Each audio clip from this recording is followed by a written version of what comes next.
नमस्कार मंडळी, कसे आहात सगळे? Welcome to Saurabh journey of travellers. आई तुळजाभवानीचं मनपूर्वक दर्शन घेतल्यानंतर आता आमचा पुढचा प्रवास सुरू झाला होता.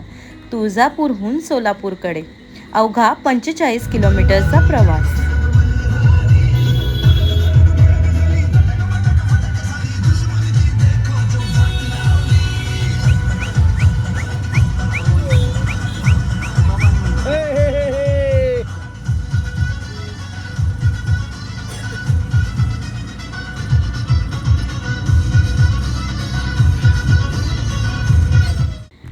मन भरून दर्शन झाल्यावर दुपारी आम्ही सोलापूरच्या दिशेने मस्त गप्पा गोष्टी करत, मुलांचे डान्स बघत कधी सोलापूरला पोहोचलो हे कळालंच नाही. सोलापूरला आलो आणि आम्ही थेट पोचलो सिद्धेश्वर मंदिरात. 12व्या शतकातील संत श्री सिद्धरामेश्वर महाराजांनी या मंदिराची स्थापना केली. भगवान शिवाला समर्पित असलेले हे मंदिर शांत आणि प्रसन्न अशा सिद्धेश्वर तलावाच्या मध्यभागी वसलेले आहे. मंदिरात प्रवेश करता जाणवणारी भक्ती, शांतता आणि सकारात्मक ऊर्जा मनाला वेगळीच अनुभूती देऊन जाते. हे मंदिर भगवान श्री सिद्धरामेश्वरांना समर्पित असून सोलापूरचे ग्रामदैवत म्हणून त्यांची श्रद्धेने पूजा केली जाते. शांत तलावाच्या मध्यभागी वसलेले हे मंदिर खरंच प्रसन्न आणि मनाला समाधान देऊन जातं. परिसरातील स्वच्छता, भक्तिमय वातावरण आणि तलावाचं सुंदर दृश्य या ठिकाणाला आणखी खास बनवतं. खरं तर आम्हाला दर्शन घेता घेता संध्याकाळ झाली होती आणि संध्याकाळच्या वेळेला ना त्या मंदिराची रोषणाई आणि तलावाचं ते मनमोहक दृश्य खरंच पाहण्यासारखं होतं. फोटोग्राफी आणि व्हिडिओग्राफीसाठी सुद्धा हा परिसर खूप सुंदर आहे. मात्र मंदिराच्या नियमाचं तर पालन करायलाच हवं. तर माझ्या मित्रमैत्रिणींनो, श्री सिद्धेश्वर मंदिराची ही सफर तुम्हाला कशी वाटली ते कमेंटमध्ये नक्की सांगा. आणि व्हिडिओ आवडला तर नक्कीच लाईक करा आणि शेअर करायला विसरू नका. आणि हो, अशा सुंदर प्रवासासाठी आपल्या चॅनलला सबस्क्राईब करायला तर अजिबातच विसरू नका. मी जसं मागच्या व्लॉगमध्ये म्हटलं होतं, ऑटोमध्ये एकत्र जाण्याचा पर्याय हा आमचा होता. हे जरी खरं असलं ना तरी हा प्रवास अजून छान आमच्या ऑटो चालवणाऱ्या दादामुळे झाला. दरवेळेस फक्त पैसा हेच सगळं काही नसतं. काही वेळेस सगळ्यांसोबत मिसळून सोबत राहून तो प्रवास सुंदर होत असतो.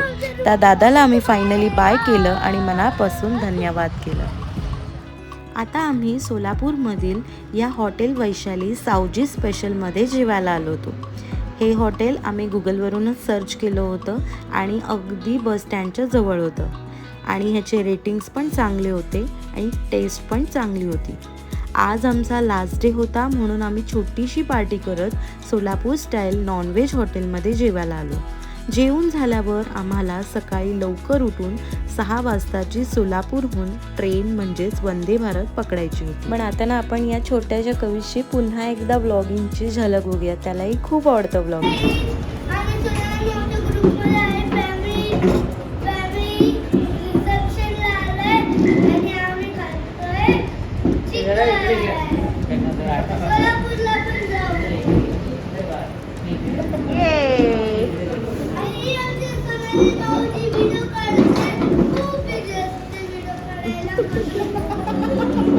तुझा ब्लॉग घेऊ का नको मग? तुम्हाला बिझी आहे म्हणतो तर.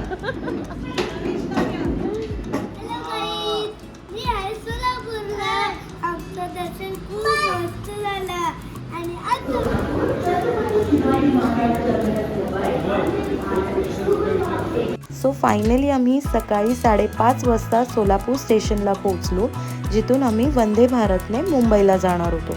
खरं तर ह्याआधी आम्ही वंदे भारतचा एक्सपिरियन्स घेतला आहे, पण तो शिर्डी किंवा गोव्याला जाऊन येऊन. पण ह्यावेळीस पहिल्यांदाच सोलापूर ते मुंबईसाठी घेणार होतो आणि खरं म्हणजे शेखर रेशमाचा तर हा पहिलाच अनुभव होता आणि कविशाही खूप एक्सायटेड होता. या ट्रेनचा विशेष काय माहिती आहे? ह्या ट्रेनचा आकर्षक आणि प्रीमियम लुक इथेच मन जिंकून जातं. कारण आतमध्ये तर प्रशस्त सीट्स, स्वच्छ कोच, मोठे विंडो ग्लासेस आणि शांत वातावरणामुळे प्रवास खरंच खूप सुखद वाटतो.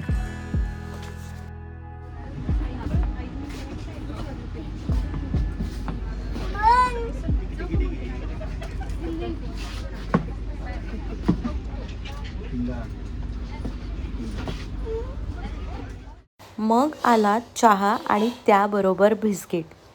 तिथे आम्हाला ब्रेकफास्ट दिला. त्यात दही, थेपले आणि उपमासुद्धा होता. पण आमचा चतुर्थीचा उपवास असल्यामुळे आम्ही काय ते खाऊ शकलो नाही. पण प्रवास तर आम्ही एन्जॉय केला. कारण खिडकीबाहेरचं ते दृश्य आणि गरमागरम नाश्ता आणि प्रवासातील प्रत्येक क्षण कॅमेऱ्यात टिपत आम्ही या सफरीचा मनापासून आनंद घेतला. आणि आम्ही एन्जॉय केलं आणि फायनली ठाण्याला उतरून आम्ही सगळ्यांना सी ऑफ केला. काय मंडळी, कसा वाटला हा आपला व्लॉग? हा व्लॉग आपल्या सिरीजमधला शेवटचा व्लॉग होता.